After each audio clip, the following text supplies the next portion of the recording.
Well, we're going to take you to the old Bushmills distillery, which, some people consider the oldest distillery in the world. Now, they do have documentation, 1608, of King James I, that gave the royal license to Sir Thomas Phillips to operate a distillery close to the site of the present old Bushmills distillery.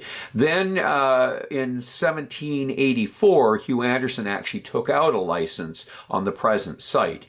But there is an argument with the old Brusna distillery, which of course is to the south here. And if we take a look down there, we have, of course, Kilbeggan. And of course, Kilbeggan, it was reopened, that distillery originally was the Brusna distillery, which goes back to 1756, where he obtained a license and became the Lock distillery, which shut down in the late 50s. And it was John Teeling that it got it up and running. I think it was 2007. It was officially distilling again, but he bought it back in the 80s there for warehousing. So, it's an old distillery as well. So there's going to be an argument between those two distilleries, which is the oldest licensed distillery. But if we do go by the 1608 royal license that was granted Sir Thomas Phillips by James I, we can say that the old Bushmill distillery is the oldest distillery, licensed distillery in the world. Well, welcome to Noel's World of Whiskey. And I've got an old favorite here. I was mentioning this on my little tour of Ireland, and I didn't have a Bushmills. Of course, Bushmills was my go-to when I was young, more so than Jameson.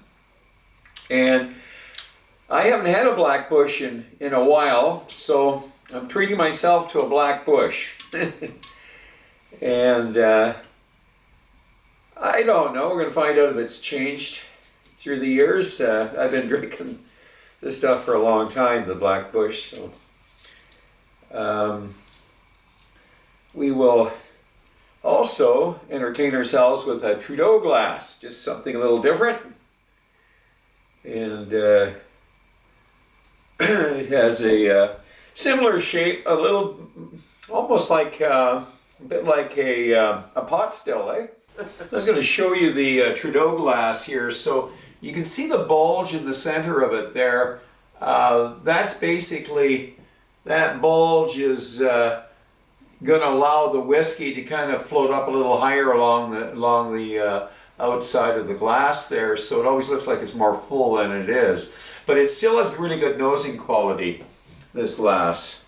That's what I like about it. Anyways, it's called a Trudeau glass. And they make them different sizes. And this is actually the smaller one. And the big one's just way too big. So, anyways, Bushmills. Between Bushmills and Kilbeggan, they're probably the oldest distilleries globally. Literally the oldest distilleries in the world. Bushmills claims 400 years. Mind you, it wasn't that distillery that is actually producing this today. It was near that site that they were granted a license by King James I.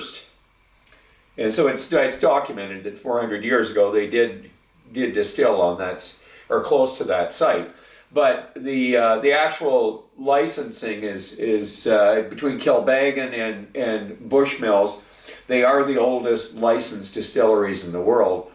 And I think it's because Bushmills has been continuous, and of course Kilbeggan, it shut down in the 50s there, and then it's back up and running again, thanks to John Teeling. So, anyways, let's give this the nose. So very sherry, caramel notes, caramel the good old Macintosh's toffee. And a bit of honey.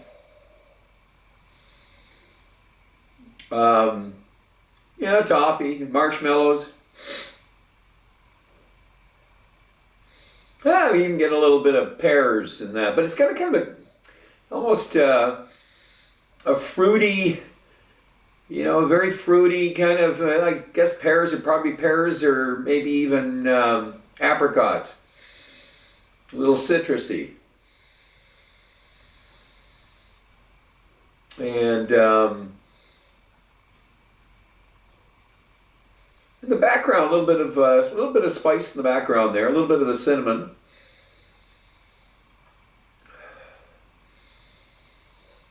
Yeah, maybe even some licorice.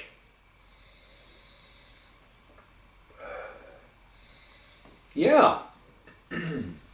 Interesting thing about Bushmills is that I almost forgot about it. I've been doing a lot of scotches and some bourbons and that, but Bushmills was my go-to when I was young. And, I probably drank more Bushmills Irish whiskey than I did Scotch. So it's kind of interesting to sort of wandered away from it. But, after going through all the Irish whiskeys here that we've gone through, I just felt it was important that I review one of the most famous Irish whiskeys, and it's such a history to it. And I'm looking forward next year visiting the community of Bushmills. It's this historic community, and I've got lots of pictures. You'll see it in the review. It just is like going back in time, and I'm looking forward to it. It'll be exciting. Anyways, back to the nose. Oh boy, lots of chocolate and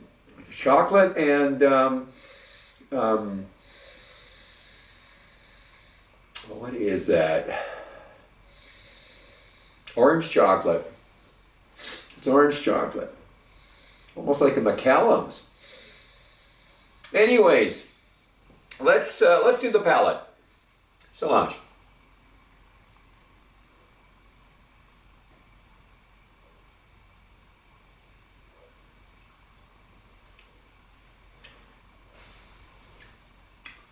We've got lots of honey. We've got a little bit of spice. Cinnamon, maybe a wee bit of pepper. Got some fruit. Got some pears.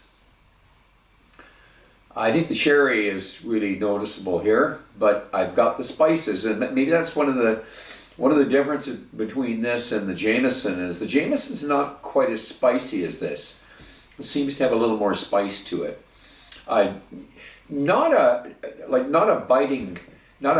biting whiskey. This is quite a smooth whiskey. So, but interesting thing. This is a dark whiskey compared to, let's say, the regular Bushmills. My understanding is this is finished in Oloroso casks. It's actually ages more in Oloroso casks than your original Bushmills. Your original Bushmills is more bourbon cask.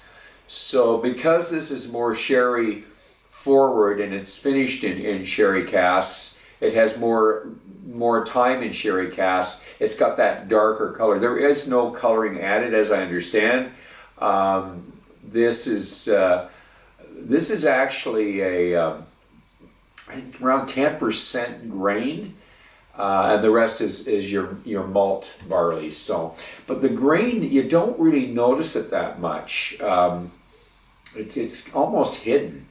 So you could be drinking this and you'd think it was you'd think it was a Scotch from the lowlands, like an Auchentoshan or something.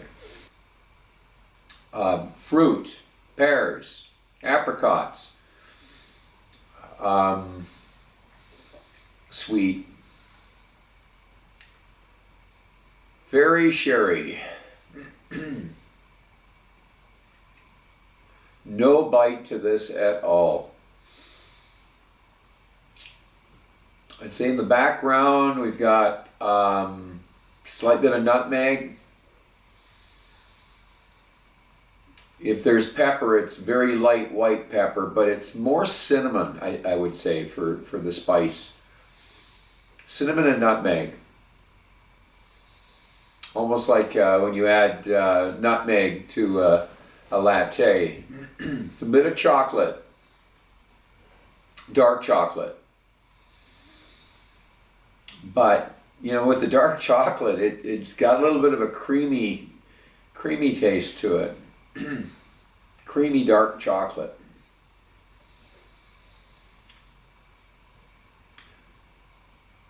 You know, it's an interesting whiskey. It's not an expensive whiskey. I got this for under $40 Canadian. In fact, I think it was on sale. I might have even paid $35 for it. This has got to be one of the nicest whiskeys you're going to buy for $35. You know, it'd be interesting to put this up against, you know, the Jameson Black Barrel, because they're similar, but they're different. You know, let's get on to the finish. So, to the finish.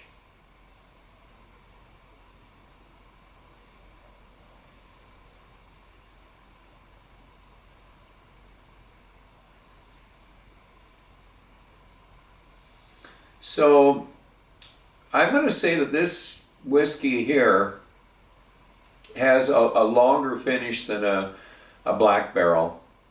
I was just noticing the legs on this. I mean, for a 40, it's actually got legs, you know. You know, it's not, you know, I mean, it's not, they're not thick legs, but there's legs there. So I'm actually quite impressed. You know, Jameson's a good drink too, the Black Barrel. What I'm noticing about this is it just seems to be a little bit longer finish. So I'm going to say a medium finish. Not a long medium, just a medium, maybe a hair bit on the short side, but it's coating my tongue. What makes this whiskey interesting is the spice notes. It's got some leather to it. It's got a velvet taste to it. You know, it's got even some interesting herbal notes to it. So I'm going to say it's just well layered. For the price, I mean, I paid $35 for this bottle. I haven't bought a bottle of whiskey for $35 in a long time. And you put a Auchentoshan down here and you put the Bushmills over here and give me a blind taste test, and I might get confused. I might. I'm impressed. It's going to be a tough one to score because it's a really nice whiskey. Like, it's a cold night. I'm really enjoying this. It's kind of warmed me up a little bit. And there's no bite to it. It's got some interesting personality, I'll tell you.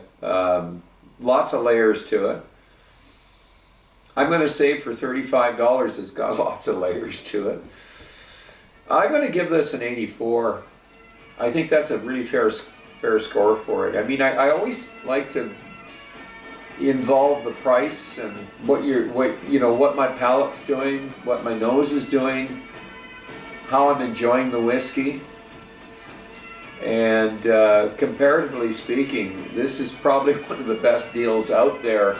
I've told you all sorts of good deals on Scotch, like a Glengarrick at $65 and that. But darn it, this Bushmills is not 48%. It's a 40 ABV, but darn it for the price. There's times when I think in the summer I'd really enjoy this, but I'm enjoying it right now. So I'm going to give it an 84. So I'm going to ask you to drink wisely, drink intelligently, do not drink and drive, and until the next time, so long.